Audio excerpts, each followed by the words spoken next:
त्रिष्टा रावण की नगरी में एक ऐसी राक्षसी थी जिसका जन्म तो राक्षस कुल में हुआ था, लेकिन उसका हृदय देवियों के समान पवित्र था।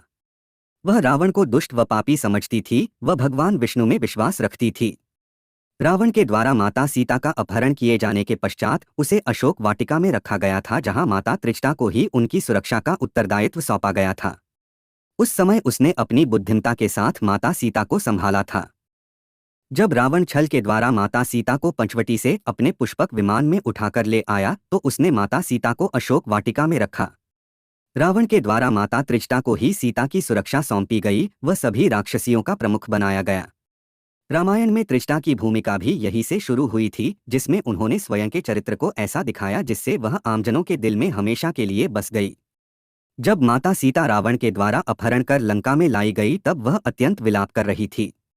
साथ ही अशोक वाटिका में अन्य राक्षसियां उन्हें तंग कर रही थी। यह देखकर त्रिष्टा ने अपनी बुद्धिमत्ता से बाकी राक्षसियों को चुप करा दिया था व माता सीता को ढांढस बंधाया था। त्रिष्टा के कारण ही माता सीता को उस राक्षस नगरी में रहने की शक्ति मिली व उनका विलाप कम हुआ था। वैसे तो माता त्रिष्टा रावण की सेविका थी, लेकिन वह भगवान श्री राम की विजय में विश्वास रखती थी। उसने अपने व माता सीता के बीच के संबंधों को जगजाहिर नहीं होने दिया, किंतु हर पल वह माता सीता को हर महत्वपूर्ण जानकारी देती थी, जैसे कि लंका का दहन होना, समुद्र पर सेतु बनना, राम लक्ष्मण का सुरक्षित होना इत्यादि। त्रिष्टा के द्वारा समय समय पर माता सीता को जानकारी देते रहने से उनकी हिम्मत बंधी रहती थी। अंत में भगवान श्री राम व दशानन रावण के बीच भयंकर युद्ध हुआ व उसमें रावण मारा गया। इसके पश्चात विभीषण को लंका का अधिपति बनाया गया व उन्होंने तुरंत माता सीता को मुक्त करने का आदेश जारी कर दिया। त्रिष्टा माता सीता के जाने से तो दुखी थी, लेकिन प्रसन्न भी थी कि अब सब विपत्ति टल गई।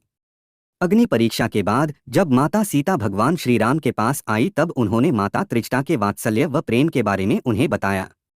यह सुनकर सभी बहुत खुश हुए व भगवान राम व माता सीता ने त्रिष्टा को इतने पुरस्कार दिए कि अब जीवन भर उन्हें कुछ करने की आवश्यकता नहीं थी। साथ ही त्रिष्टा को लंका में भी विभीषण के द्वारा अहम उत्तरदायित्व व उचित सम्मान दिया गया।